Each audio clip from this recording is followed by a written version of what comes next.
When was the last time you were inside of a Victoria's Secret? Oh, I thought there was something coming after that. Like No. a robe, No. a bra. No, a store. Inside. A flagship location. I think more recently than you would imagine. Really? I go in there often. Do you really? Yeah, I'm like, What do you get it in on there? me. I never get anything. Right. But you try Stefan? No, I don't try on either. Oh my God. I'm just like, what's on the market these days? What Yeah. are the gals wearing? What are they selling? Yeah. And I'm always impressed, I gotta say. Oh, it's beautiful in there. It's It just smells more so expensive good. than you would think. It's they're $52 bras. Yeah, and it's well made. I mean, of course. Yeah, so, certainly. My mom used to get the catalog sent to our house. I mean, so did I. I got it in New Zealand. Is that not unbelievable? I That got is. Miranda Kerr delivered to my Yeah. door. Straight to. Wait, why do you ask? Because I think push-up bras are coming back. Well, you know this. I'm a huge proponent of push-up bras. I've always said it. I didn't know that. You have them. Yes, of I don't course. have a single one. Oh, I love them. And I bought one. I found one, really. I didn't buy it. I bought it long, long, long ago. And I found it in the back of my drawer as I was unearthing some lingerie for, you know, a project that you and I were maybe planning on doing. Obviously, private until it's released. But I found one. And I was like, oh my God, I wonder if this fits me.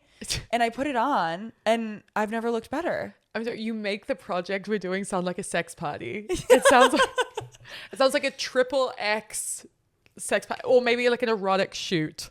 Of course. I mean, It kind of was. it kind of was. We're sitting here today in our pajamas because this is our new brand. So strap in, everyone. I know it's derived from, of course, Under the Covers, which is our literary salon. We touched on it briefly last week, but Yeah. we're really leaning in. It's our series. We pop up at little hotels, W Hotel to be specific, and we get under the covers in more ways than one. We crack open a good magazine, we delve into a profile, everyone shows up, immediately puts on a pair of PJs, and we get comfy and shimmy into pop culture. Oh my God. It's also true to us. We tramped all through Ibiza in a pair of pajamas when we lost our luggage. That was Pajamas. 2023.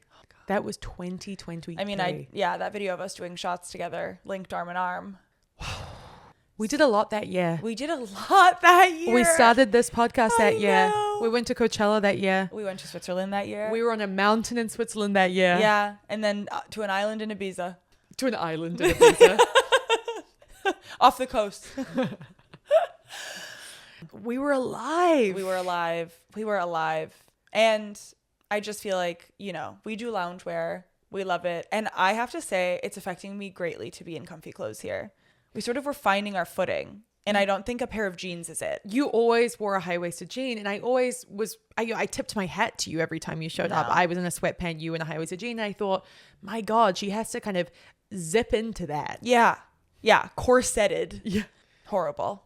Do you have an inspiration this week? I my do. love? I do. I had a feeling. I do. Okay. My inspiration is that Wait, is it a story? it's a concept. Oh my God. What? It has to be a story? I'm sick of the concept. I'm putting my foot down here and now. No concepts. It's always No been ideas. It's always been a lamp flickering in the night. It's been the frosting on a strawberry donut. It's been a bread baking at 350 degrees Fahrenheit. Come with something I can sink my teeth into that's not a baked good. Well, I'll tell you, and then you tell me if you can sink your teeth into it. Okay. My inspiration this week is that every single thing that I was looking forward to has been spoiled for me. In that, like, a literal spoiler. Like, I was watching Traitors. I put off watching the final episode. The ending was spoiled for me. Social media spoiled it? Social media spoiled it. I was watching Severance, like wanted to watch Severance. Haven't watched the new season. All the best moments have been spoiled to me. Like I know what's happening now. I know what the big reveal is. I saw like a 10-second video clip that completely like popped the bubble of like, oh my God, I wonder what's going to happen. Now I know. My initial response was to get like very frustrated with myself of like, why did you do this? Like, why did you look? I used to do this with Love Island where I would accidentally spoil like who won the season by like preemptively Googling the cast members.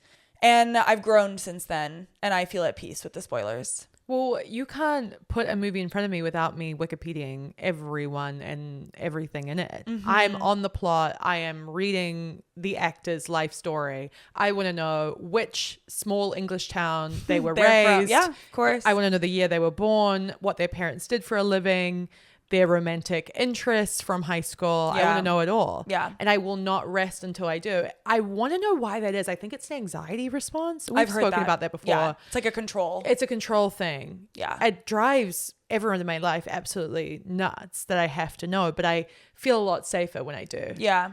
So yeah, the spoiling thing. Now I know. Now I knew. You know. But I find that it doesn't actually take away from the joy of it. That's what I'm saying. Yeah. That's and I think that is new for me. It's like you can know how this story ends and still enjoy the journey to get there. I feel like that's just an advertisement for psychics everywhere. It's true. But I've had psychics tell me like, I'm not going to tell you what I think's going to happen. Oh shit. Where it's like, yeah, I know, but I'm not going to tell you that.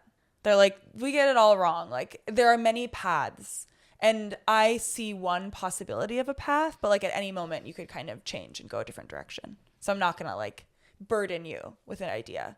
This came after a psychic was like, I see a little boy in your life. And I was like, am I going to have a son? And they were like, oh, I don't want to get into this. And I was like, what? Who is? I'm standing in front of you asking if I'm going to have a son. A little boy? A little boy. Who could it possibly be? I don't know. I don't know any little boys. Do you become a child molester? We have to cut that. I don't think I can. I think the Uggos were thinking it and I just said it. I don't. I simply don't. A little boy and a dog she saw. Oh, okay. Yeah. Maybe you save a little boy and a dog from like being run over or something like that. Why is my mind so my God, dark? in a dark place. Really in a dark place. Interesting. Well, here's the Rorschach test. It's like, what do you see What when do I show you you see? this? You see pedophilia and death and you harm see and violence. a butterfly. And I see a butterfly. I see a beautiful possible family. Yeah, white picket fence.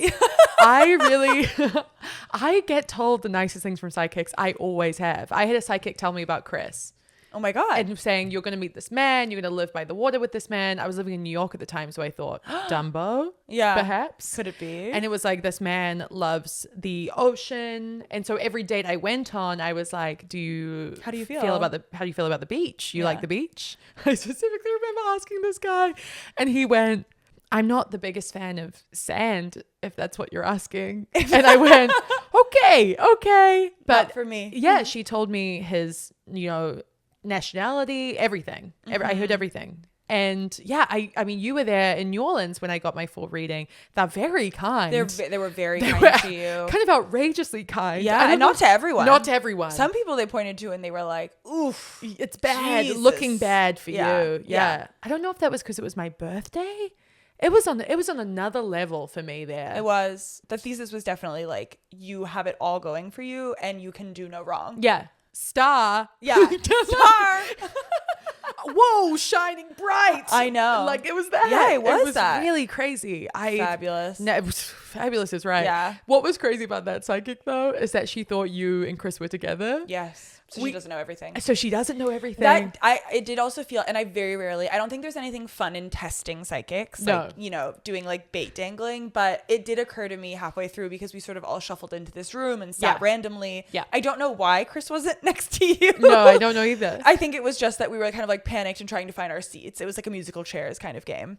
And so I realized halfway through, I was like, I wonder if she'll assume. And because we're standing, and she did. And it was the same thing why Chris explained my reading away. He was like, she sees this woman in front of her in a floor-length sequin dress and a red lip, and she goes, star. Yeah. And I was like, wow. It's a strong argument. I'm not going to, if I was in a high-waisted jean, it might have been a different situation. A boot cut, God forbid. Oh my God. But I mean, after Kendrick, it's like there's me in a push-up bra and a bootleg jean. Do you know what's really frustrating me, I gotta say, is everything that I have kind of announced years prior as coming back has come 2 years too late. Yeah. It's real. I'm frustrated with that. Well, it's a heavy burden to know everything that's coming. A psychic would know. And it's hurting my shoulders at this point. I'm walking around with a backpack full of rocks. Yeah. I can't do it much longer. No. I've got to take it off and I've got to put the blinkers on. Yeah. Because I can't have you send me another reel about, a bootleg jean. And you say, wow, June 2023, when you looked me in the eye and said this. And here we are. 2.5 years later. Yeah, I know. The ballet flat. I mean, it's all. The capri. Remember? Oh my God. Yeah. The vest. Never forget. Yeah. There has been a lot. And the peep toe heel. The peep toe heel. Oh, I mean, when that takes over, I am going to look everyone in the eye. It's already begun. And laugh. Yeah. I remember the backlash I got to that. I got DMs about that. It's never going to happen. Oh my God. And here we are. What's your inspiration? Tell me a story. I have an incredible inspiration. Okay. And I've got a story for you. Oh my God. I went to a friend's birthday last Saturday night after recording with you, me love. Oh my God. Yeah. I remember it like it was yesterday. I walked in and a friend who I hadn't seen, to be fair, in a few weeks. She enters and she seems light. She seems full of life, of energy. There's something about her. There's an aura. It's just, she's radiating. She's glowing. And I say, what has happened? What has happened to you? Now, this friend of mine went through a pretty harrowing breakup about a year and a half ago. It was all-encompassing, crippling. They're still friends. I know, hard. But it was a homosexual relationship. And that tends to happen when it's two women together. It's always like, it's hard to kind of just like cold cut. As with any female friendship, the entanglement remains. Yeah. Even if the romance, true. Dissipates. So such was the case. But she went to New York, met a man, and had sexual intercourse with that man. Oh my God. She looks me in the eyes and says, I got dicked down by a Romanian man 5 times in one night. And if I look different, that's why. Oh my God. First time she'd had sex since 2019. That is 1, 2, 3, 4, 5 years. And she was like, I'm moving differently. I am seeing differently. I'm hearing differently. Everything's different about me. I am a new woman. Yeah. And I could see it. Everything was crazy. It was like people were cheering. The gays were absolutely just, hailing her. It was unbelievable. And it was inspiring. I felt inspired. Yeah. I've never seen someone be so transformed by a sexual experience like that. That's exciting. She was deflowered all over again. 5 years. Yeah, of course. Yeah. That's enough time to kind of forget and then remember. The mechanics of it all. And, I hate to give men that much credit. Obviously, we don't love to give men that much credit. And I rarely do. And I don't think it is about the man or the penis specifically. But I think it was the novelty of it. Mm-hmm. It was a completely different experience. And she said... She said specifically, no tenderness, no kind of like, no real checking in. Take that for what you will. Just kind of like a rough and ready experience that you're probably not going to have with another woman whose skin has been moisturized by a Lux body oil. Yeah, there are ceramides. Exactly. Deep in the. No, the peptides are penetrating. Yeah, and because of that, it is moist. It is hydrated. Yeah, the rough, scaly skin of a Romanian dancer. Now that's different. And we've talked about dancers. He was a dancer. Yeah, of course. I mean, oh my God, a step below chef, as we know. Yeah. Wow. Yeah. That's wonderful. Talk about inspiration. That's wonderful. I was like, I actually don't really know what to go from here. I suddenly just needed to go to the club. I felt like everything. Yeah. My eyes were opened. Am I single? Who am I? Yeah. I know. I mean, it does give you a pep in your step. For sure. I'm seeing her again this weekend. And God, I actually need to find this text because it's so good. She goes, it's an eclipse. She's untethered. She has a flexible job. She recently got laid. She's bringing the energy. And I'm like, something is I love it. Yeah. I love it. That's powerful. I really love when people are in this season of life where it's like anything could happen. Well, we've talked about it. I mean, we've been fighting with our partners. We're in a Venus retrograde right now. I know. Everybody, if you're fighting, it's nothing personal. No. And it's about to be Mercury retrograde. Yeah. I mean, it's like, it's miscommunications galore. No, March is a wham bam, thank you ma'am. It's like a double whammy. I'm hearing people come up videos going, do not manifest right now. Do not put anything out into the world right now that you want. It's like, it's too volatile. It's too dangerous. When people are saying that, I take that very seriously. Yeah, that suggests you take pause. Grave consequences. Do not go to a psychic. Do not. I mean, we're very sensitive. Get thrown off kilter by so many things. Oh, too sensitive. I know. I feel like we gotta harden up. Me in the mirror. Harden up. I was much harder at like 15. Yeah. I could take anything. And you and I mean, you know, we always joke. We knew none of this at 15. Yeah. We'd never heard of the word manifest. No. I did know the secret. Oh, I knew the secret too. I knew the secret. But do you know when I learned the word manifest? From Nelson Mandela's autobiography, Long Really? Walk to Freedom. He talks about manifestation? No, he just used the word Manifest. manifest. Like it manifested into XYZ. Of course. There was no manifestation being thrown around. Yeah, the secret was just like, isn't it great I succeeded? Was the secret. Is that the secret? Yeah. And there was also the pink bubble, right? It's like you like put the idea in a pink bubble and you like let it float up. That sounds float like off. Shrek too. Certainly Shrekky. But I did it. And it worked for me the one time I did it. You had a pink bubble? I did a pink bubble that I sent out into the universe. You're talking about mentally, right? Like a Mentally. metaphorical pink bubble. Okay, got it. Yeah. Yeah, no, the secret was everything past tense. Yes. Like, yeah. Isn't it great I passed my driver's test? Wow. Isn't it great I baked such a perfect cake? And then because you have like freed yourself from the anxiety of succeeding, you do actually succeed. She was onto something. And I mean, Oprah picked that right up.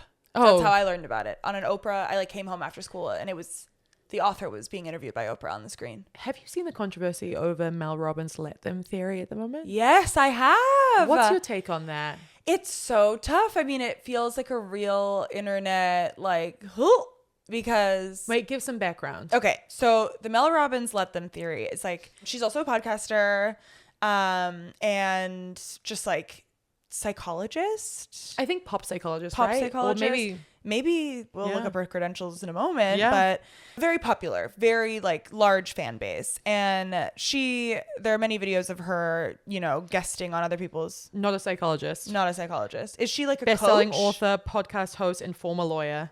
Okay. Yeah. So basically, she has been on viral videos talking about how it's like, you know, if someone is upsetting you, if someone is doing something that you don't agree with, let them. Like Right. if your partner wants to go do something and you're upset that they're not helping, let them. Like Let it go. let it basically. go. They would help if they wanted to. Yeah. Or it's like if a friend isn't seeing your side of things and like, you know, is being angry, let them. Like let them be angry, let them feel their feelings. Yeah. So that's kind of the basis of the idea. And I agree with it. I tend to let people do what they want to do, but now she's been called into question for basically stealing this idea from an army wife. Oh, that's not even what I was referring to. Oh, really? That is a separate... The theft of the idea? The theft of the idea. Yeah. Yeah, that was, I guess she didn't give credit to someone who wrote a poem about this, right? It was someone who I think she was aware of. Like she had responded to this person's work about let them and then has like taken on this idea. And then there's this quandary of like, can you copyright a concept as nebulous as let them? Right. But what was the controversy you're referring to? People feeling like she is totally invalidating any type of emotion that someone can have. So like, say my partner is at the last moment being like, oh, I know we had dinner reservations booked for 2 weeks, but I'm deciding I'd rather go out with the boys. And me being like, that's okay, let them. Yeah. Instead of being like, I'm actually not okay with that. This was supposed to be our time. This is a big part of our relationship and feeling togetherness. I want to be heard in this moment and seen. Mm-hmm. I just have to let them.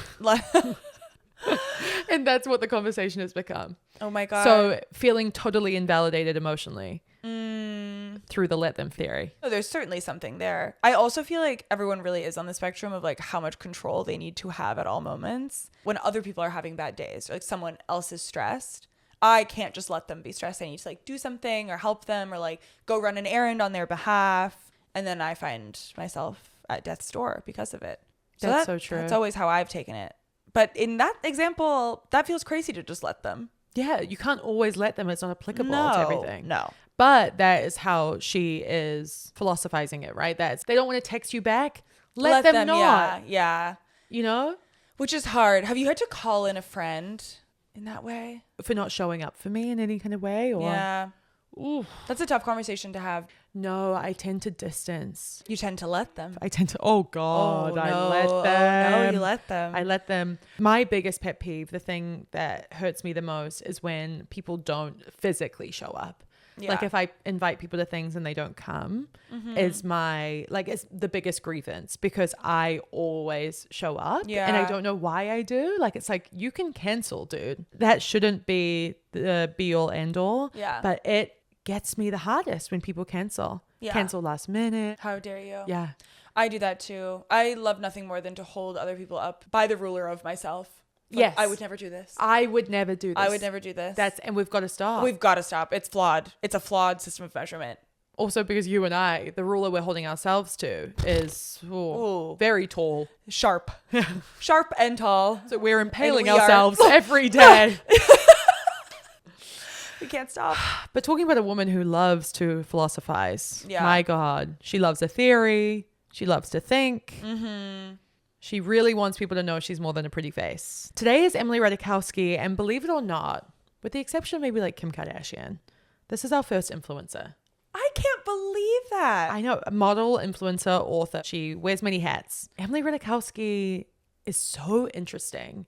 And we usually choose our subjects based on them being in the conversation. And Emily right now is not in the conversation at all, which is why we're here. Yeah. What happened? Don't What's going know on? Where is she is, what she's doing. Yeah. And I'm kind of fascinated by that fact. I actually know. don't follow her anymore. Really? Which is why she feels very kind of out of my ether. I follow her and I also feel like she's out of my ether. It feels like we're shining a flashlight into a dark cave right now. Like, where is she? Where? She's just going to pop up somewhere in a bikini, like against the wall. Yeah. Yeah. I know. Lizard style. With a new book. In this profile, she's promoting her first book, My Body, that came out in 2023. You want to talk about 2023, the year that we started this podcast? Wait, What? I'm so sorry. This profile came out 2021. Oh, no. Oh, How did I get... no, don't worry. Oh my God. This has almost happened to me before. Oh my But before you God. go further, I thought we should pause. Oh my God. I'm keeping all this in Keep it in. because I think it's valuable context for 2023 generally. yeah, of But course. what the hell happened in 2021? Should we look it here up? we go. We'll look it up together. Let me tell you. Because I distinctly remember the release of this book, and I remember being in the pandemic when it happened. Why it felt so prevalent was because it was the pandemic and we were still really locked at home. Yeah. Okay, this was Squid Game era. Oh my This God. was Taylor Swift re-releasing Red and giving us a 10-minute version of All Too Well. Yeah. So we were in our feelings. Olivia Rodrigo's Sour album drops this year. So did Kanye West Donda and Drake Certified Lover Boy. And Kim and Kanye split this year. Yes. This is the year of their divorce. There was actually a lot of weird romance things happening this year. Ben Affleck and Jennifer Lopez rekindled their romance. And of course, that was not destined to be. Have you heard about Ben and Jen Gardner? Yeah. And the rumors about her current boyfriend being like, what the actual fucking get out of here, bro?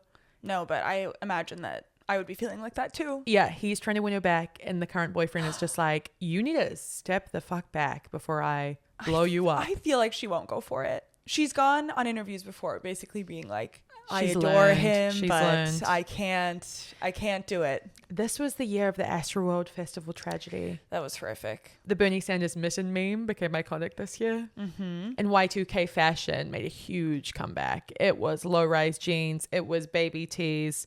It was Crocs. Oh my God, yeah. And the little things that people would stick on the top of Crocs. Balenciaga did that. I hate them. Oh, man. That is something I'm not on board. Oh, you could put a pizza in there if you loved pizza. Yeah.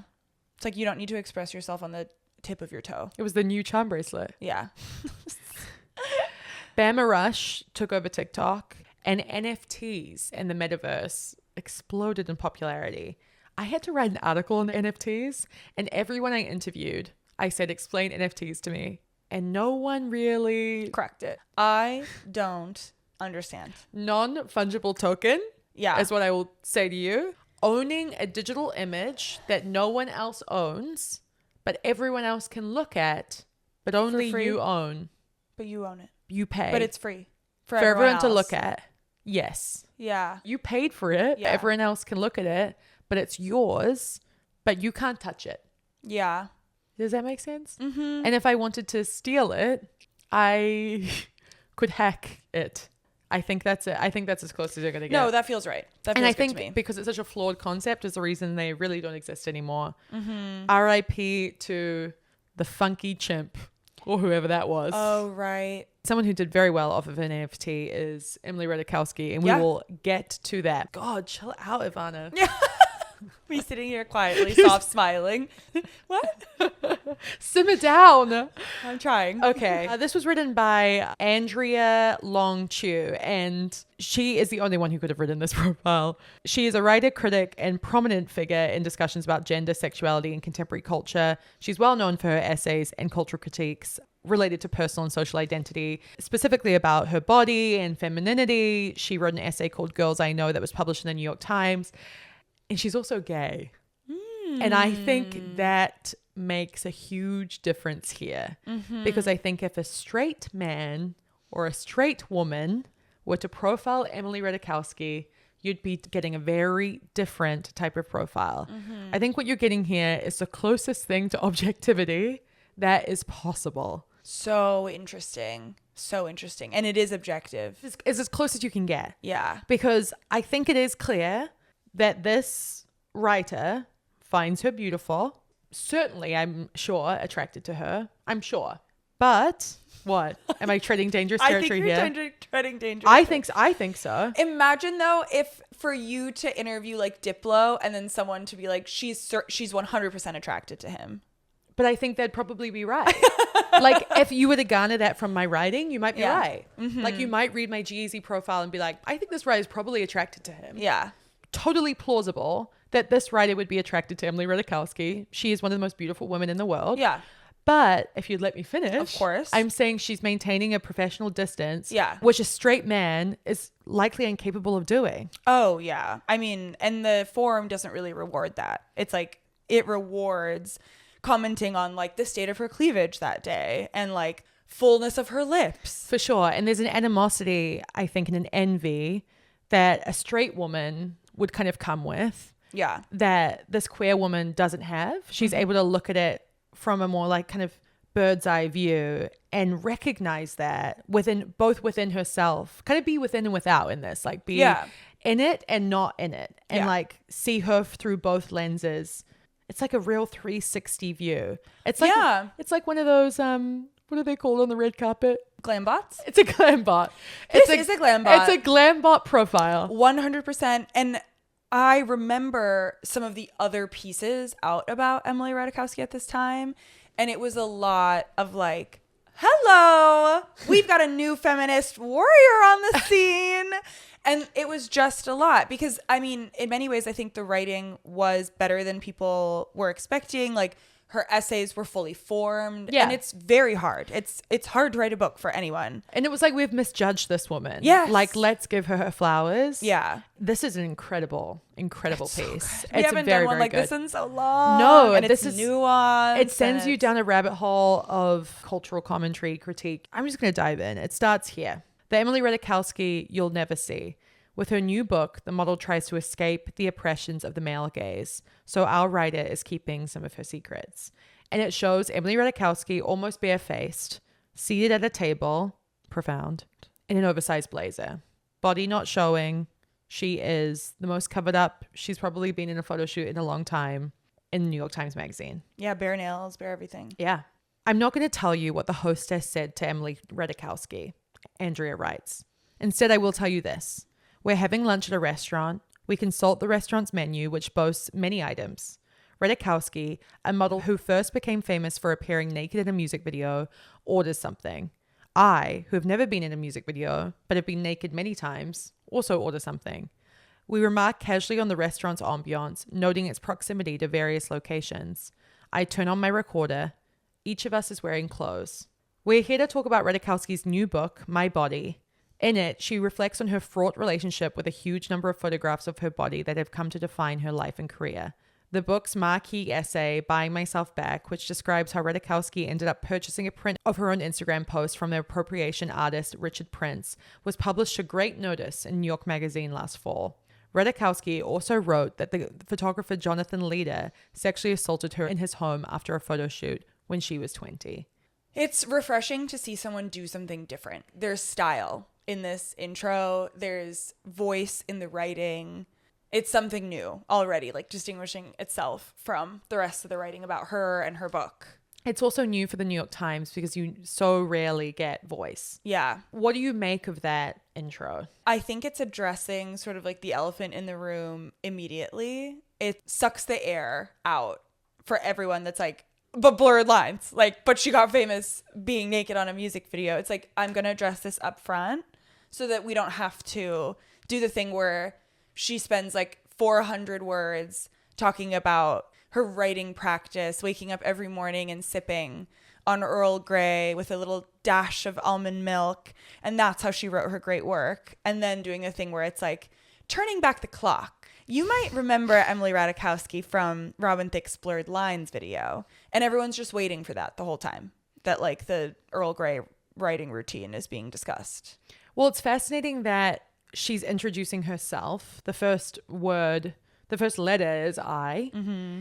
She's inserting herself into the story. Mm-hmm. And her proximity to Emily Ratajkowski in that she's like, I have also been naked. I am also now wearing clothes. Mm-hmm. So is Emily. What's the difference between us? Yeah. It levels them. And she's doing that purposely because she is about to level them over and over again. She's about to level Emily and us over and over again.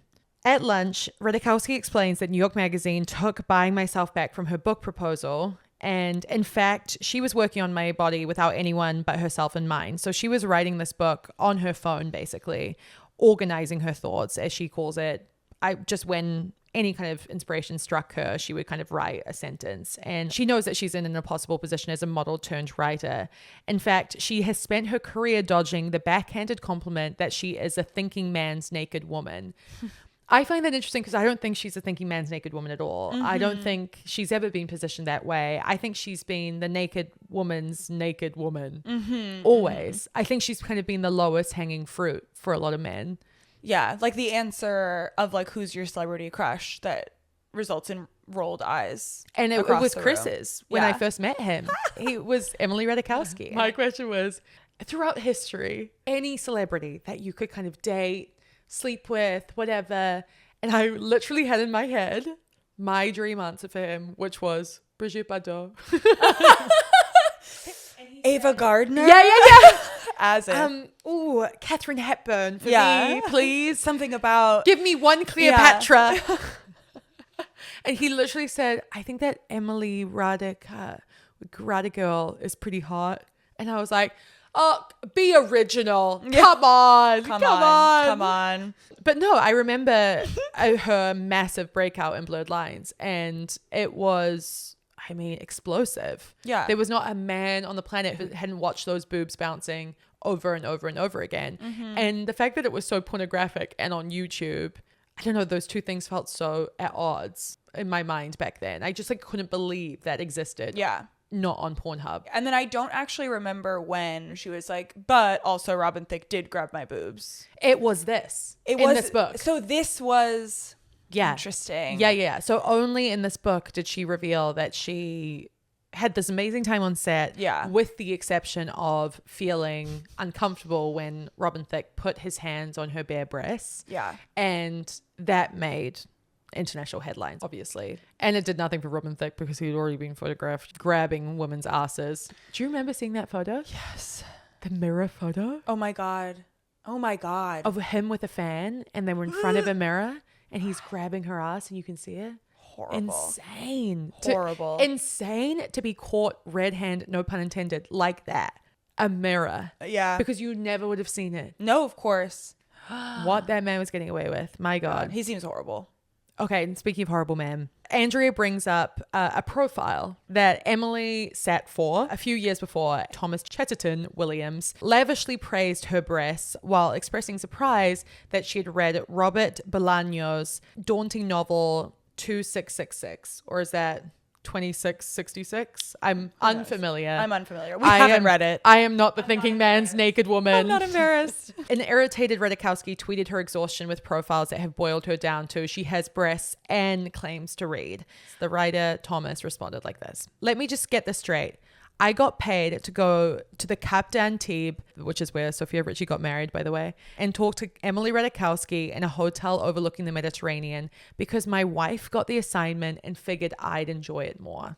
And in your world, this is somehow whack for me. What's your life like? He didn't even get the Oh my God. His wife got the assignment and gave it to him because she thought that he'd enjoy it more. And in your world, this is somehow whack for me. What's your life like? He asks the Twitterverse. Oh my God. Isn't that the most unbelievably unforgivable response that you've ever heard? Absolutely. Okay, I'm just going to do it. I'm going to read you what he wrote about her because it's really fucked up. He describes her as the sexiest version of a creature right on our side of humanity, blessed with the most perfect breasts of her generation. The day I read she was a fan of Chilean novelist Roberto Bolaño, my brain shorted, Williams wrote. No matter how much she really took the time to read the 1,300 pages of Bolaño's novel 2666, the mere fact that she knew his name already seemed unbelievable to me, as if we were definitely meant to get along. It's just we're all too old for this. Too much time has passed. Women have been reading for a long time now. We can't with this. To say my brain shorted? Didn't occur to me. But just even if you think that, don't immortalize it in print. Yeah, just be embarrassed at home with your wife. Who gave you the assignment. Yeah. And he's an American journalist. I thought he was French. That was going to be my next question. Yeah, he's American. I thought there was some sort of like cultural barrier here that would excuse this behavior. Yeah, no. He might find this, and I hope he does. Yeah, it's fine. Come on, we'll talk. It'll be fine. You shitting yourself. Yeah. Visibly sweating. We cannot see ourselves, Andrea writes. This is an existential fact, as sure as death. Yes, we can look down at our limbs and trunks, but we cannot enter our own regard as subjects. We cannot see ourselves seeing. For a model, this existential fact is promoted or relegated to a professional one. Ratajkowski confesses that she doesn't even know what she looks like anymore. I can't even tell what's a good or bad picture in the same way. It's just another picture. I've heard her actually say this in a few interviews where she literally has no connection to an image of herself. She just doesn't recognize the person and she has no concept of whether she looks good or not. She spent 16 years in the modeling industry at this point, which is over half her lifetime, and she feels burned out and grasping for a narrative within it.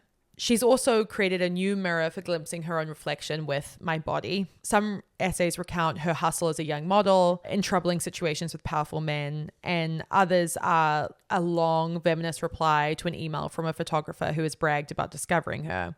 But either way, she's just hoping to set the record straight. She's neither victim nor stooge, neither cynical collaborator in the male agenda, as some critics have argued, nor some pop feminist empoweree, as she herself once supposed. And that's, I think, what you're referring to. Yeah. You can be hot and pro-women. Yeah. Amber Rose?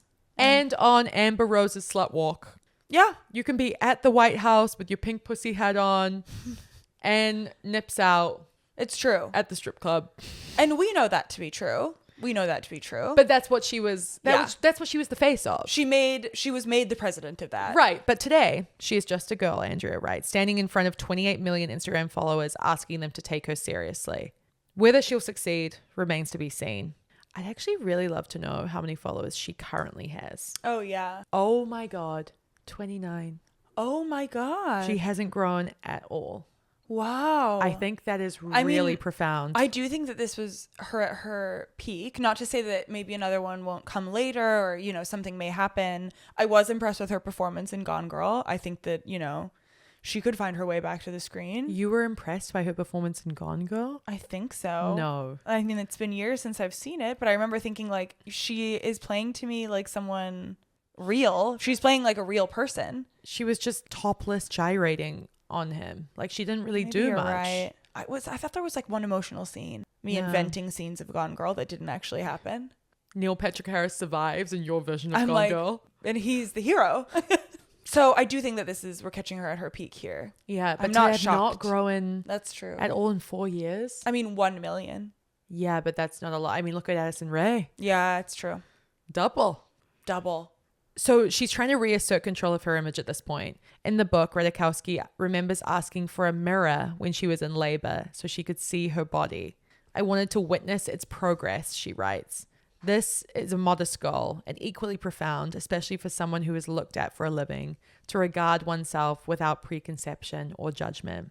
It's tough because stuff like this, you can be really hand in hand, fingers interlinked with her, and then asking for a mirror during labor is kind of hard for me. I wouldn't think of that is the main thing. Like, I don't think to look at myself before I like enter someone's threshold. I've answered the door now multiple times with concealer dotted on my face. Like, I don't check what's going on with me over the course of a day. So I definitely wouldn't think to do it in labor. No, I don't feel like I need to be like in touch with my own image in that way. And I wonder why she does. Like, she constantly needs to see what's happening with her body. Yeah. Like, I'm someone who doesn't need to watch myself work out. You know how so many people need to be in the mirror when they're like lifting a weight just to check what's going on and feel motivated. And I wonder if that's what's happening here with looking at herself while she's giving birth. Yeah. But there is nothing that would appeal to me less than being outside of myself, seeing my own image. No. Right? But people hire like birth photographers. But there's a difference, I think, again, of having a birth photographer or videographer, right? Yeah. Who captures the moment for you to look at later. Than seeing it live. Seeing it live. Seeing it live is kind of crazy. Is there an element of vanity there that we're like overlooking? Like, is Andrea kind of giving her too much credit of being like, I don't know, my body is so beautiful, what's happening is so amazing, and I just like really want to see it happen? Certainly miraculous. Or is it that I just want to be in touch and see the process? Well, I know for some people, seeing their body can make them disassociate. And then for others, seeing their body, it's like puts them in the present. It's right. Like, it's like people who want to watch themselves have sex is probably the same thing. Yeah. Yeah. Which is very interesting. Yeah, psychologically it's fascinating. That I also don't need. I'd never think about what I look like. Oh my God. I went to a sex resort in Jamaica for a few days and there wasn't a room without a mirror on the roof. Whoa. They made sure. Yeah. That tickled your fancy. You could have look, it. Take a little look. Yeah. I found it very eerie when she talks about how there are no images that are just for herself, and that like while she's able to know exactly how she'll look like at any given angle, any given moment, like any given pose, like she has a good idea of what will be rendered on the other side of a camera. Yeah. She knows exactly how it will be rendered. Yeah. And she also knows that she probably won't like the result, which is another strange concept. It is. I mean, I feel like that on a daily basis. But I mean, my image isn't about to be bought and sold the way hers is. No. Apparently, or Andrea kind of supposes that it was the 4chan hacking, you know, the fappening, that really kind of set her on this this path of being like, okay, no image belongs to me and I have to operate as such, like that nothing will ever be private again. If I'm taking a photo, I have to assume it will be shared. The same way a politician is like, you need to write every email as if it's going to be on the cover of the New York Times. It's the same way for her, but with photographs. But at the same time, I think she struggles because she is totally drawn to the thrill of overexposure. She loves the feeling of posting on Instagram. Uploading feels so good to her. And she feels so comfortable talking to Andrea because she's written extensively about her own body. So it's a fascinating duo. The two women sitting across from each other, very different in many ways, but both, I mean, very internal, using the external to look inward. So Andrea writes, could we help each other out, one woman to another? In this context, the idea of equality would be a fantasy. We cannot step outside of our roles and histories and meet, as it were, in the wild, but it could be interesting to try. I asked Ratajkowski if she'd like to take some Polaroids with me. She basically asks Emily to engage in this exercise, which I've actually never heard of a profilist or a journalist doing, being like, we're going to do an activity and it's not going to be mini golf. You and I are going to take a Polaroid of each other, take this Polaroid and we're going to burn it. And Emily is like, okay, perfect. Let's do it. Then we track back. So Emily was born in London in 1991 and raised in Encinitas, which is a surf town outside of San Diego. I'm obsessed how she doesn't explain London at all. She just jumps straight to San Diego. Rock on. Her mother was an English professor and her father was a painter and high school art teacher. We know a lot of this because of Emily's podcast, High Low with Emrata. If you've listened, it doesn't exist anymore, but it once did. And she describes her house as an artist's house. She was often awakened by the rhythmic sound of her parents having sex and more often their vicious screaming matches. And during that time, she would sink onto the floor of her bedroom and play with imaginary friends until it ended. This is really rough to A, see in print, B, hear about. I can't imagine how her parents must feel about your child, you know, experiencing this on both sides, the lovemaking and the fight having. And the repeat of it. It clearly wasn't one time. Like, you know, I have friends that have like the one time that they accidentally heard something. This feels like a pattern more than anything, in like kind of a dark way. And traumatizing, especially like with her relationship with sexuality as she would grow up. It was kind of written in the stars, so to speak. So this was a portrait, Andrea says, of a young girl with no privacy and one single avenue for self-worth: beauty. Emily's mother was objectively beautiful, and Emily would herself pray for beauty. Her mother would replace old photos of her when she kind of became more beautiful than the last portrait. Really insane. Yeah. Really insane. And I've heard that it's like, I mean, it is a whole thing to grow up with like a mother who expressly is like, our value is to be beautiful. Like, you look so beautiful. Like, why don't you put a stitch of makeup on? Mm-hmm. I didn't grow up in that household. Me neither. No. I can't imagine what that would be like, that being your sole value. Yeah. And it being just like a staunchly held value of like, this is good. It's good. It's good to be morally good beautiful. To be beautiful. Yeah. And it's going to get you far. Yeah. I know. It's interesting. I think because like my mother was beautiful, it became aspirational for me. Mm-hmm. But I also saw the hard work that went into it. Mm-hmm. It never seemed natural or easy. It was something to aspire to because she worked hard to have it. Yeah. And so I was like, okay, I think this is something that you have to, you know, be in the trenches to achieve. Yeah, that's so real. And my mom just like, I mean, I remember asking her like, can you teach me how to do my makeup? And her being like, sweetheart, I've never done my makeup. Like, I have no idea I don't know. I can't. Sorry.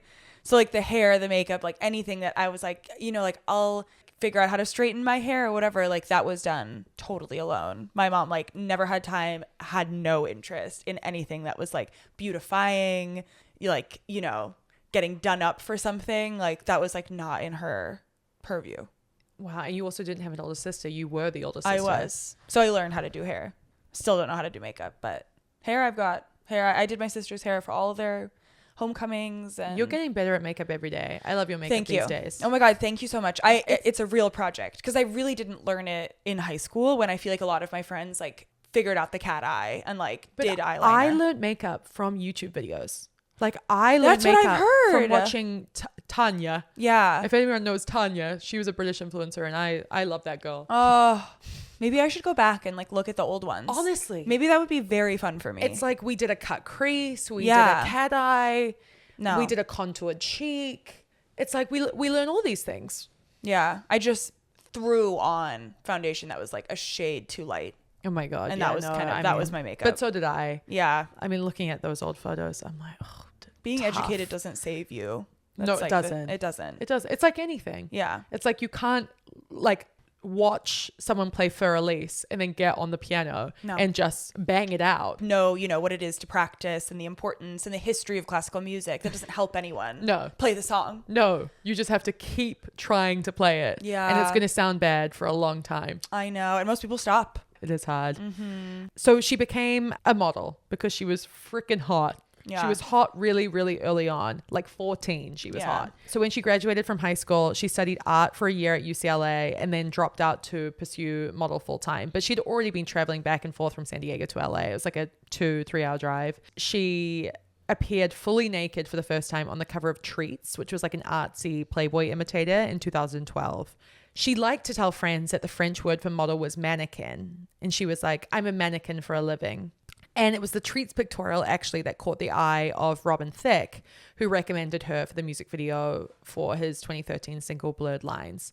Andrea gets into this a little bit because it was the unrated version of the video, which YouTube censors removed within a week of its posting. I can't believe it lasted a week. It was, do you remember seeing it? Yeah, I do remember seeing it. Yeah. I remember seeing it.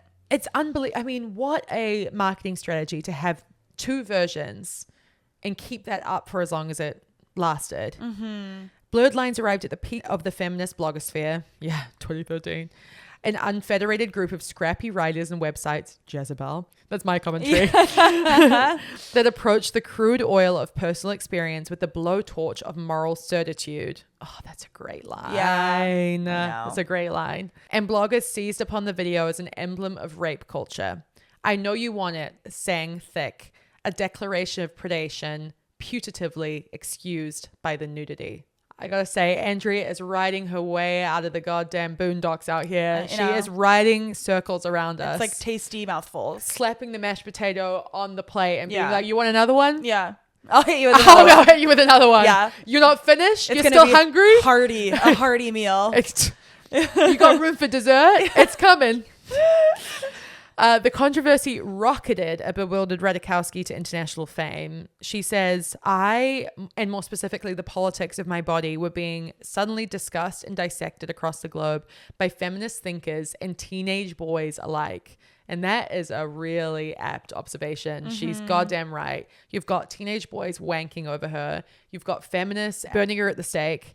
And then others defending her and being like, it's her right. Like, this is a working woman. Who are we to spit in her face? And in the meantime, she's getting defensive, calling the experience empowering, even though at times she felt uncomfortable. The two truths cannot coexist at this point in time. She has to take a stance and stick with it, right? She can't be like, no, it was a really good experience because there was a female director. However, the Robin Thicke of it all was tough, but overall I had fun and I liked bouncing around topless. It's just, there's no room for nuance here. You gotta really just party line it, and that's what she did. And she knows that because of the stratospheric rise that she had after this video, she got the Fashion Week invitations, she got the brand ambassadorships, she got the short-lived film career where she played Ben Affleck's topless mistress in Gone Girl. It's true. I guess her role really was about her boobs. It was the boobs. I mean, he put the boobs in the mouth, I want to say. The boobs went in the... I think the boobs went in the mouth, did they not? I think they might have. Yeah. I think they did. I think we watched... Did he do it for real? I think simulated? so. I don't know, but we haven't seen titty in the mouth like that until Walter Goggins and Amy Lou Wood in White Lotus this past month, really. Yeah. I mean... It's just returned. And it is kind of a shock to see it. It's very intimate. It's so intimate. Yeah. And it is, infantilizing in a way for the man. Yeah. It's like from whence we came, that's where we'll go. Suckling at the teat. It's an erogenous zone. Yes. But it's like, and not to get too explicit here, but it's like when the full breast goes into the mouth, it's like, okay, now we're getting into baby territory. Yeah. It's so true. We're on the cusp. It's a razor's edge. Sexy man, new baby. It's true. I know you want it. Me? Are you talking to me? Looking around for someone else? I'm simply quoting the seminal Robin Thicke song, Blurred Lines. But the language of objectification. No, it's a really tough word. Objectification. Yeah. Look me in my eyes. The language of objectification. Nailed it. Killed it. Has followed Ratajkowski. It's between the Ratajkowski. It's too much. And I'm pronouncing it wrong. It's Ratajkowski. Right. You're the Serbian one of us, the two of us. She's not. It's Polish. No, we're in the zone. We're the erogenous zone. Yeah, we're in the E zone. It's true. The language of objectification has followed Ratajkowski like a hungry dog for her whole career, waiting for her to let down her guard. Her reputation as thoughtful and well-read, coupled with her support of socialist policies, has only heightened for her the growing expectation that famously beautiful women be able to justify politically the act of being famously beautiful. And she was a huge Bernie supporter. She got out and made waves for Bernie. Yeah. She said, put on those mittens, papa. Yeah. I'm about to heat things up for you. Yeah. And this is probably one of the greatest sentences in this profile. Caught in the wrong video at the wrong time, Ratajkowski became an effigy for the exhaustion of a pop feminist framework. If the author of My Body cannot decide whether her success has been empowering or not, that's because this is a trick question. I literally have chills. Me too. I have chills. It's such a beautiful sentence. Oh, because it instantly zooms us out and reminds us what we're doing. It just like sets such a beautiful scene. And this is what I'm talking about. She is so, Andrea's, a woman, she is so without. She is so without. Yeah. She is so impartial as you could possibly get, looking at this woman who inspires such dramatically divisive feelings among women. Well, also, it's clear how smart Andrea is. And she's unable to profile Emily without also addressing like the atmosphere that gave birth to Emily, the atmosphere that created the response to Emily. It's like two things are happening at once at all times. It is by transforming one's body into an object that one can sell it. It is by selling it that one may gain food, housing, status, influence, and yes, power. This is true for the poorest sex worker as it is for the most celebrated actress. I mean, we saw that on, well, there was a quote on White Lotus the other week. It was like, all actresses are whores. Yeah, I know. It is also true, by the way, for Amazon workers, short order cooks, and my neck hurts as I write this, magazine writers. There's actually nothing more true than this that I feel, because I get chilblains in the winter and it becomes really hard for me to type. And I realize how reliant I am on my body for money. To function. Yeah. And I mean, same for you. Like when your hip gets out and you can't walk very well, you're done. like, it's done. Yeah. I'm down for the count. Yeah. I know. No, our bodies are literal vessels. The body pays the bills. Yeah. Whether it's on your back or, I mean, for me, I'm always on my back because that's the way I write. I know. But how have your chilblains been? they're good. They're Because it's good. warming up. So then I don't have them at the moment. Oh, I'm so glad. Yeah. Only in the dead of the harsh winter. I know. And because these houses are so cold and not insulated in California. No, it is crazy. I We're know. all in our homes freezing. Freezing to death. Yeah. In the warmest state. Yeah, I know. In America. 64 degrees outside. Yeah. And we're in here just dying. Chattering away. Yeah. Andrea says, I'm not mocking our differences. I'm saying this because the experience of becoming an object for pay is so general as to be trivial, that the tiny slither of this experience to do with female sexuality should be singled out by feminists, for censure reflects, certainly in Ratajkowski's case, a gratuitous inflation of male power's scope and reach. So basically she's saying, because it's about sex, and sex is so inherently male, it's all about male desire and the male gaze, that is why it feels so gross to us. That's why it feels so icky to us. The only reason that we're like, you can't sell your body, is because we're looking at it through the lens of the patriarchy. And it's even like, it's about sexiness and sexuality. Like if it was cold, hard sex of like people find out Emily Ratajkowski is selling services, sexual services, I feel the feminists would back her. It's like sex work is one of, I feel like, the real causes that people have ridden to in this wave of feminism of like, there's nothing demoralizing. It's work like other work. Like they deserve rights. They deserve protections. Like they're not doing anything shameful. Sexiness and sexuality. And like when you become a figure in that realm, it gets murkier somehow. It's not as simple. This is a quick tangent, but there is a rumored network, high class call girls I've heard. in Hollywood. You die to crack it. I mean, there are a few names that I won't mention here that are big names that we all recognize, who are known to, you know, supply services to wealthy men or be involved with wealthy men in exchange for payment, and madams that kind of oversee them. And for that, I say, fucking get your bag. Yes. Like, oh my God. if you're between projects and you're like, I don't feel like being on the audition circuit, or I don't want to sell my soul for a big sketches campaign, and you want to step out on the arm of, I don't know, Tiger, do it. do what you're going to do. Well, another tangent, but did you see the trailer for The Valley? $1,500 $1,500 a night. to sleep with a billionaire. Do you think it's true? Come on. Look me in my eyes. Look me in my eyes. I knew you'd say that. But the comments were all, 1,500. Come on. Come on. I find her stunning. Yeah, she's a beautiful woman. Beautiful woman. They are the Not- storyline. Not a soul was judging the act. No. Everyone was judging the price. Well, as I... Everyone was like, I think we can do better than that. Oh Come my on, God. negotiation. Where's the management? Never take their first offer. Oh my God. I know it seems like a dark one. Very excited to dive in. Specifically what's going on with those two. Gotta know. I know. that reality show, I gotta say, and for anyone who's not familiar, this is the spin-off, the grown-up version of Vanderpump Rules, where these old people, no, they're not old, they're in their 40s. God, we're 10 years away.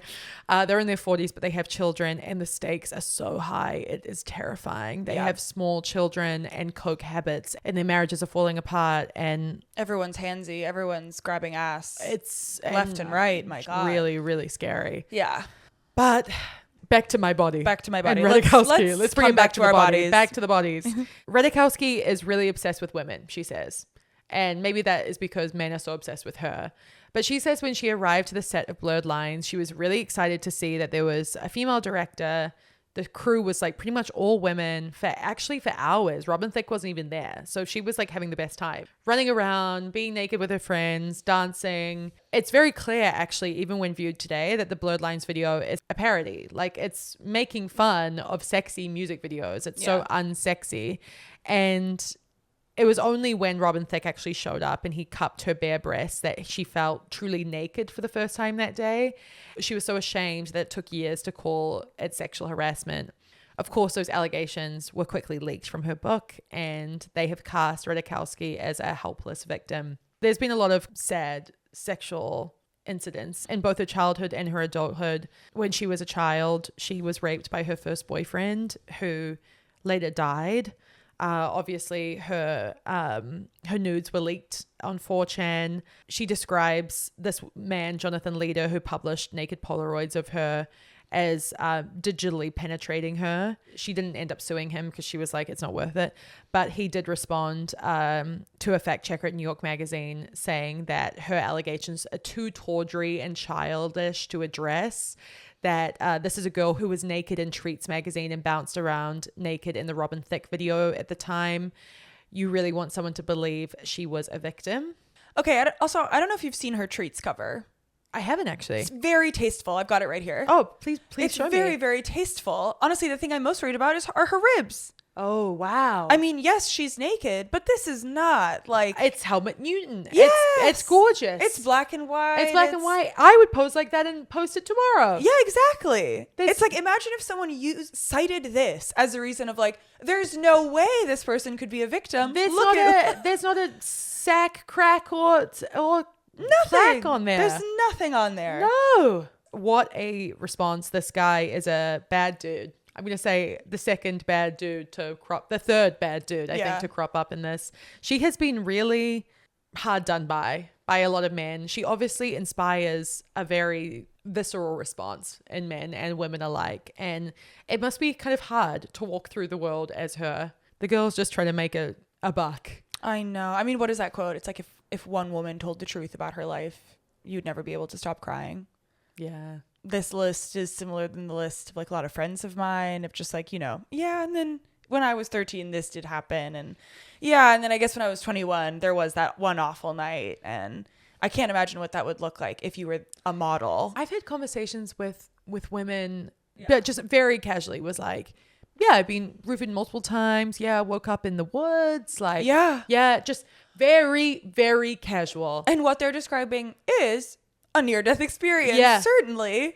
It's just unbelievable what we rationalize. We're getting into another man here. She talks about there was a Richard Prince print of her that he sold, because obviously like she doesn't own any kind of image of herself at all. And he sold one. My God, for a shit ton of money. She couldn't afford to buy the image of herself. So what she ended up doing was standing next to the print of herself. But then what she ended up doing was standing next to it and selling it through Christie's for $175,000. Andrea writes, these days, Ratajkowski is not looking for vengeance or even recognition, but something quieter. For the book's epigraph, she selected a lucid passage from the late John Berger's influential book, Ways of Seeing. You painted a naked woman because you enjoyed looking at her. You put a mirror in her hand and you called the painting vanity, thus morally condemning the woman whose nakedness you depicted for your own pleasure, Berger wrote, addressing an everyman painter. The real function of the mirror was otherwise. It was to make the woman connive in treating herself as, first and foremost, a sight. The point is clear. If Ratajkowski is complicit in being looked at, the crime is ours for looking. Oh my God. Chills again. That's the pumpkin pie on the plate. I don't know why this is a Thanksgiving meal. But it is. It is, but it is. But it is. It so obviously is. And then she talks about how, like, when she went to tell her friends, like, I'm writing about Emrata, they were like, okay, so how hot is she really? Yeah. She couldn't even escape that conversation. Yeah. I mean, it was the first question I asked you when you said that you saw Selena Gomez in a restaurant the other day. I was like, is she beautiful? Yeah, that's so true. And she Yeah. was. Dua Lipa especially has wowed me. I sat in front of her and I went, Yeah. oh my God. Totally. Wow. Was it her face and body, or was it also the aura? Face and body. Okay. Sorry. Me trying to find something else. Face and body and hair. Oh, and hair. hair. Let's not forget the hair. Spectacular. She looked perfect. Interestingly about Dua Lipa as well, she is someone who also seems to be driven to intellectualize herself a lot. Mm-hmm. She has to have the book club. She has to have the array of beautiful coffee table scripts and the poster of Paris, Texas. She has to have it all. Yeah. It's just interesting because neither woman can say that they watch Housewives. Yeah. They can't. Andrea gets asked, how hot is she really? And she writes, we often forget that when we speak of women's envy for one another, we are also speaking of the ever-present gap, hardly unique to women, between one's self-image and one's reflection in the mirror. Indeed, it is a particular cruelty of popular feminism to have mistaken the universally alienating experience of examining one's reflection for a uniquely female one, solvable through self-love and political consciousness. I hate women who compare themselves to other women. Ratajkowski imagines yelling at her therapist in My Body, knowing she is talking about herself. But feminism can be just as competitive as any beauty pageant. Yet another mirror in which to examine one's blemishes, and yet another means, the irony is exquisite, of comparing oneself with other women.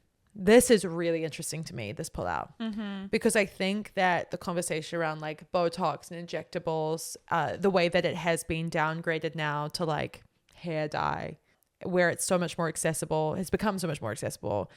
We're like, okay, what is natural? Where do we draw the line? What do we judge now? We used to judge people that dye their hair. We used to judge people that get waxes. Now that is so common that we have to judge something else, and it's going to be injectables, right?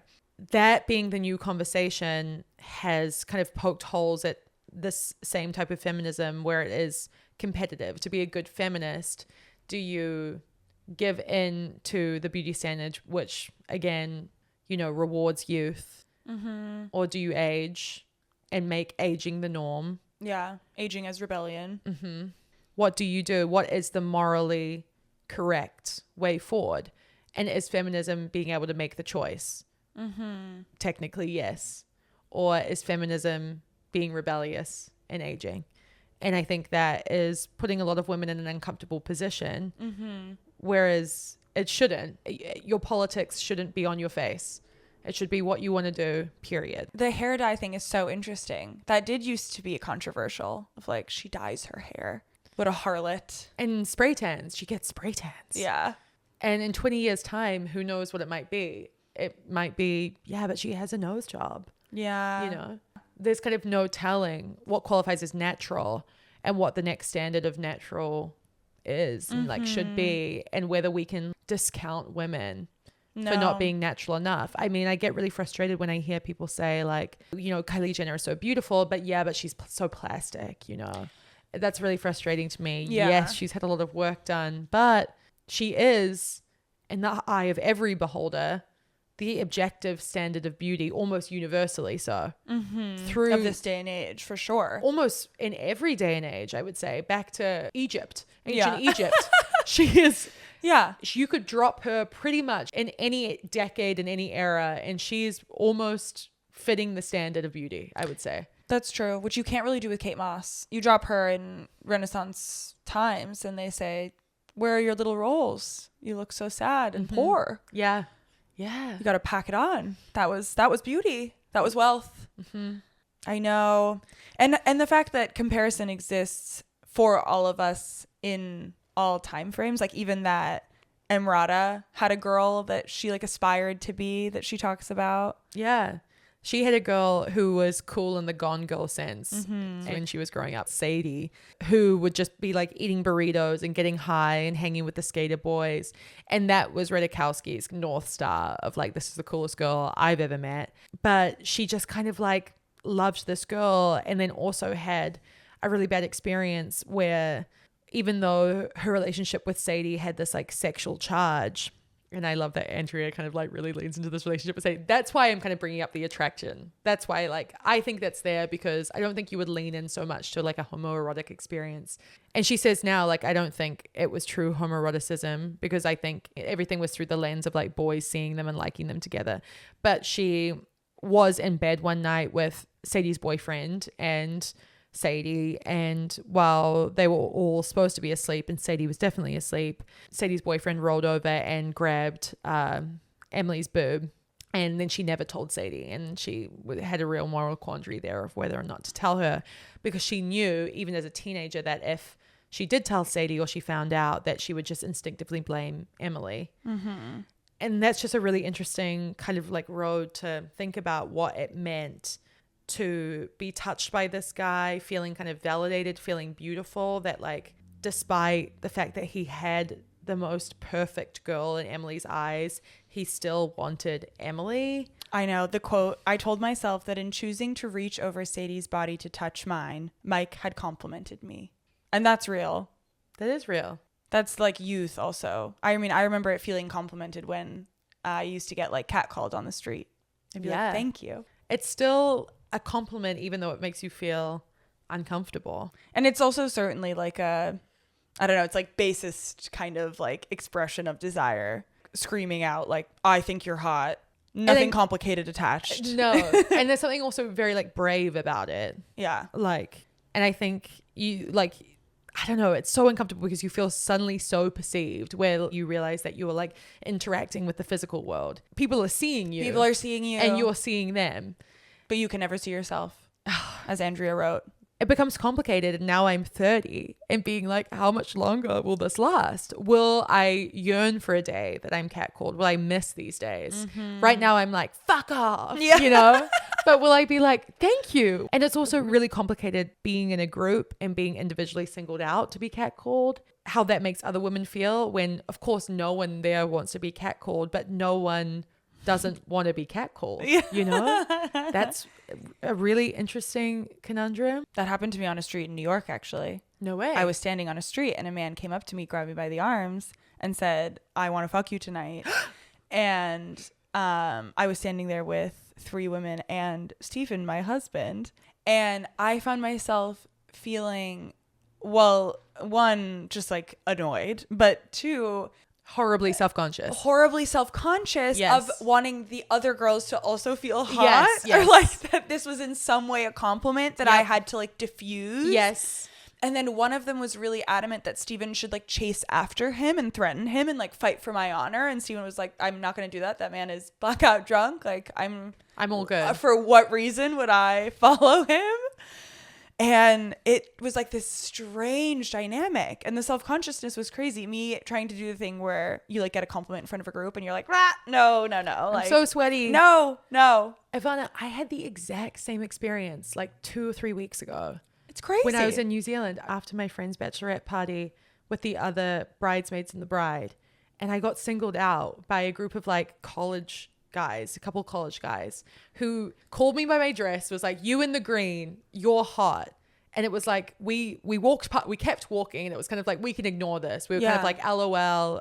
A friend made a comment like, oh my God, I haven't heard anyone get catcalled in such a long time. And it was like, LOL, we've forgotten this. And then we had to turn around and walk back. And then they did it again. You in the green. Oh my God. And then I felt like I literally wanted the ground to like swallow me up. It was like the most horrible feeling. None of these women I'm with want to be seen, want to be perceived, want to be catcalled. This feels wrong too. This feels wrong too. Yeah. Like, at least catcall all of us if you're going to do it. Yeah. It's horrible. On set at Emily's shoot now, they've left the restaurant and they're going to take their Polaroids. Really cute. Andrea has arrived with a little brass pot to burn them in. And when they show up, Emily's like, actually, like, instead of burning them, why don't we just exchange them? You keep mine, I keep yours. then we call it. And she's like, okay. And I find this really cute here. Emily's like, tell me what to do because I like being directed. And she was like, look away. Don't look at me. It feels nice to take each other's picture and then take them away, she explains. It's like a handshake or a hug. I do actually think that's so cool to be able to do that. We took a lot of Polaroids at our salon last week and we're going to keep doing it. Yeah. Only $1 a frame. Yeah. Cheap. Steal. When you think about it, to capture a moment in time that'll never happen again. Of course. $1. One that I'm just going to take a photo of with my iPhone and post on my Instagram story. Yeah. Worth it. Worth it 100%. I'm not going to tell you what Emily Ratajkowski looks like in the Polaroids she gave me. Instead, I'll tell you this. Like millions of people around the world, I have seen many pictures of Ratajkowski. Now, I have seen a few more. These no one else will ever see. Does that make them any more real than the thousands of other Emilys that Ratajkowski describes in My Body, dispatched into the world with the click of a shutter? Everybody is going to write about me in terms of what I represent in the zeitgeist, she says wistfully, as I end our final interview. The real Emily will get lost. She leaves to get dressed for the big shoot and I decide to stay. I watch her pose in front of the camera, disappearing once more behind herself. Oh my God. And that's the aperitif. Yeah. It's beautiful. And I mean, Andrea won a Pulitzer Prize for criticism in 2023. And that comes through here. Oh my God. It's some of the most beautiful writing I think we've read. Yeah. Period. Yeah, it really is. The next recommended headline here from the New York Times is, in a world that exploits women, Emily Ratajkowski exploits herself. Is that progress? Oh yeah. I think that was their official review of My Body. I mean, the bikini brand, the podcast, the way that these things have kind of like cropped up and kind of fitted into nothing now. I just wonder where she'll go from here. Yeah. I'm not sure. Me neither. It is really interesting to think about because I feel her name is so well known to the masses, yet she doesn't have necessarily like a big body of work, awards or accolades. I think disappearing is like helpful for her. Yeah. And I think she probably needs to recenter with her talents. And I think that's probably what she is doing. She might be making art. She might be writing. I don't know what she's necessarily doing, but she's profited off her beauty for so long. And I think there's going to be kind of like a refocus. Like she went to UCLA to be an artist. I know. It must be wild to see yourself dissected like this. I can't imagine. The line where she says everybody's going to write about me in terms of what I represent in the zeitgeist. Spot on. Like no one is talking about Emily the same way someone is talking about Kate Hudson. No. Like what is Kate Hudson up to? Kate Hudson means nothing for our culture outside of maybe the nepotism conversation. Yeah. Emily means everything in the state of feminism, in body image, how we look at conversations around consent and sexuality. Emily is interwoven in all of them. And the girl just wanted to model. And here she is, like this like cultural touchstone that we kind of can't escape in these conversations. No. And I do think that she has talent as a writer. She writes clearly and her essays have a reason for existing, which is not necessarily something that can be said of every book of essays that's come onto the market. Of course, yeah. Like they're telling us a story and they have reason. And I hope it was healing for her to write them. I hope, there's like an element of a lot of this that's like to write is to process. And it's just interesting that this exists. And I don't think it will be her last collection of work. I don't think she's necessarily like found the format for her yet. Yeah. Like I don't think like podcasting in the interview format was for her. I think that like she's probably not an entertainer by nature. She's like she's been kind of thrust into these roles because of how prevalent she's been culturally. And it's going to be finding where she fits. Yeah. In the public sphere, because she's going to be a public person for a long time unless she takes on a pseudonym fully and writes. Recluse. Fully. J.D. Salinger in the woods. Yeah. But she is so interesting. That is undeniable. I'll never forget that my friend went to a dinner party with her and said that she spoke about masturbation in front of the whole table and it was mesmerizing. The men were drooling. That's wonderful. And I think that is another factor of her. She is so inherently sexual. To be sexualized and so sexual is really bold because a lot of women go the other way. I mean, we've seen it with like Disney stars versus, the child stars that were so sexualized. Like the ones who were infantilized became Miley Cyrus. The ones who were sexualized became Natalie Portman, Harvard graduate. It's interesting that she went so far in that direction and still continues to use her body in that way. Yeah. And she's definitely in on it. She's not confused. No. But it must be strange to be in her marriage and still be taking like bikini shots where she's kind of like holding her ass up like on the beach and being like, well, this kind of pays the bills. And I'm in on it, I'm reading these obscure Cuban writers and I'm in on it. And I'm in on it. Yeah. And I can do both. Uh-huh. The book's just out of frame. Whereas everyone is usually making sure the book is in frame. But there's a real cognitive dissonance. Kendall Jenner. Dua Lipa. Yeah, it's true. Yeah. I know. But there must be a real cognitive dissonance there where you just kind of don't know what is real, what is feminism, what is like... Yeah, well, it's like you're misunderstood by design. Right. There's never room for the full picture. And if it is, it's that Marie Claire profile of like, oh my God, tits like that and she can read over them. Well, her final quote, the real Emily will get lost. The real Emily is kind of lost. Yeah. I don't feel like I really know the real Emily. No, I certainly don't. Even after listening to hours of her podcast, I which listened I did, to hours of her podcast. Yeah. I did. That felt performative. I felt like she was performing in that context. It definitely wasn't like kick your shoes off and, settle in and be with me. There was not a lot of vulnerability. No. It felt like she wanted to impress her guests. Do you know what it is? It's 2 words. Proving herself. She is perpetually proving herself. Yeah. In every context. You just are on the back foot when She's you're trying to do always on the that. back foot. She's trying to be taken seriously. Yeah. With this book, with this podcast, as a business owner with her brands, all the time. She is trying to say, I'm more than a pretty face. Yeah. And she is. That's the thing. She is. She is. It's irrefutable. She has nothing more to prove. Yeah. She is.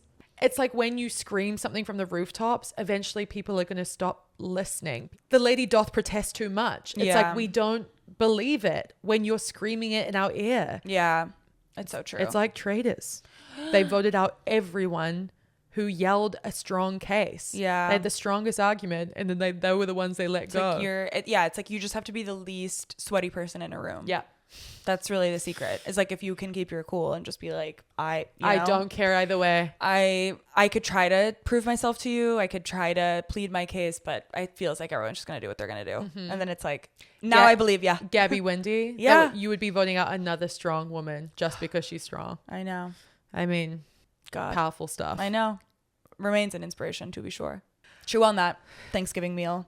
Oh my God. I hope you're digesting that. Yeah. We have housekeeping to say this week. We have new episodes on the Patreon weekly. Yeah. Sign up to hear us unfiltered, unedited, raw, Off the record. uncut, off the record. Yeah, stuff we can't say here. Yeah. We'll tell you every name that we know on that escort list. Yeah. that as best we know. As best we know. Yeah. We'll tell you all our insider gossip. What else do we need to say? Just our regular plea for 5 Regular stars. plea for 5 stars. Send us to your friends. Yes. Like our little fun videos and things on social media. Yeah. Do you see how hard we're trying? Yeah. We're working for Come you. on. Come Please. on. I'm in the editing bay. Talk about sweating. Yeah. I'm the most sweaty person in that room alone. And just that we really love you so much. We are growing with you. We're learning from you. And we want to hear from you. Yeah. Ask us anything. Talk to us. We're obsessed with you. Yeah. And we're grateful for you. Oh, you know what we haven't explained in a while? And someone asked me the other day what Uggos means. Oh my God. Yeah. Uggos is Uncover Girl. UG, our initials. Yeah. Put together, Ugg. Uggos. Uggos. Yeah. That's it. That's it. Those are our fans, our little monsters. Yeah. Our angels, if you will. Our everything. Yeah. We love you. We love you. Besitos.